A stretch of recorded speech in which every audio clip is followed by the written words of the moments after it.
ओइछ किताब ला खोली, ओइछ स्कैन करी, ओइछ बंडल बांधी, ओइछ अपन गाड़ी में जोड़ी, तेकर बाद वो किताब स्कूल तक पहुंची। अब ये व्यवस्था काबर लाए गए है?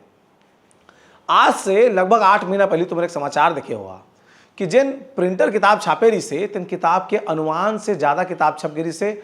बाद में रायपुर जो पश्चिम जगह पूर्व विधायक विकास उपाध्याय गई से ओकर गोदाम में जाके पूरा किताब मतलब निकाल के बाहर लाइस कहीं देखो जनता के पैसे का कैसे अपव्यय किया जा रहा है, माने बर्बादी करे जाते। तेकर से तीर वो सब किताब मन ला बाद में जब्त करे गईस, ओकर ऊपर जांच बैठीस, काकर ऊपर का कार्रवाई से कराता पता नहीं है।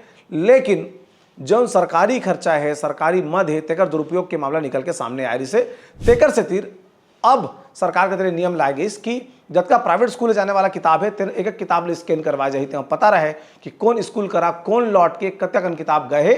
और जिन काम ला सरकारी सिस्टम ला करना चाहिए, बाबू मन ला करना चाहिए, सरकार ला अपन कतली व्यवस्था बनाना चाहिए कि कौन स्कूल के आदमी अगर आत है, टोकन नंबर हवे तो वो अपन किताब मन स्कैन करे करा किताब ओकर हाथ में मिले, वो गन भर ले, गन के लेके जाए। तो सरकार अपन जिम्मेदारी से बाँचे बर जो काम सरकारी बाबू ला करना चाहिए, जो उन काम सरकारी कर्मचारी ला करके देना चाहिए, पाठ्य पुस्तक निगम ला करना चाहिए, एजुकेशन विभाग ला करना चाहिए, तेन जिम्मेदारी सौंप देके इस प्राइवेट स्कूल मन ला कि तुम ही स्कैन करो। अब बिना खाए पिए जंगल बिराना में जो गोदाम है रायपुर के उरकुरा कतीबा, वो गोदाम में सब गुरुजन बैठ के लाइन से स्कैनिंग कर रहे हैं।